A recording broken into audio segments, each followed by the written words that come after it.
situation, the best piece of advice, usually stay calm. It seems simple. Yeah. But what if your helicopter just crashed in water and you have to escape it upside down without being able to breathe or see anything? It sounds like a nightmare scenario for many, but it's actually highly survivable if you know what you're doing. Kelly found out what it takes firsthand.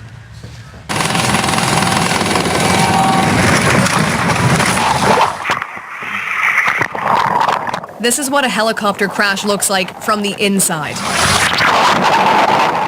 These people made it out, but about 15% won't. To improve your odds, this is where you come.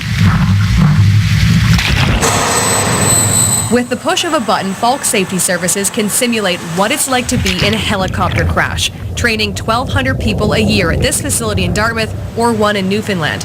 On this day, I was one of them. I'm ready. What do I need to know? Okay, you need to know that to get out of here, you got to be relaxed, of course, and it's a little 5-step procedure. It's no different than getting out of your car. First, you're going to open the door, maintain reference to it, take off your seatbelt, pull yourself on out. It's a little different than being in a car. Well, you just happen to be underwater in this case. Today, I'm an Air Force pilot escaping a Griffin helicopter. They train military, offshore oil workers, and civilian air crew, tailoring each simulation to the appropriate aircraft. After all, to survive, their clients have to know it inside and out. And this is what saves your life. In the event that your helicopter does go down, you need to know how to get out. It's very crucial. Like, we try and create this schema and teach it by rote so that, you know, it's the muscle memory that's there if something happens, and, you know, they'll resort to that right away to get out. Falck makes it as realistic as possible. The pool area can quickly become a stormy sea with high waves and rain, thunder and lightning. So it makes it a little bit more real. Puts them into that panic mode a little bit. I've already had classroom training, but now it's time for the real thing. I'll give you a good briefing in there. Identify the procedure, make sure you're familiar with it. Okay, I think I can do this. Yeah, you can do it. It's easy. Yeah.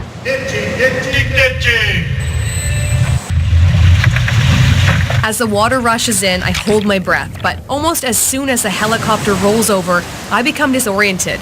This anxious feeling of being strapped upside down in a submerged helicopter threatens to override my training. Instructor Mike helps me with my seatbelt, and then I'm free. It feels like minutes, but the whole thing lasts only 16 seconds.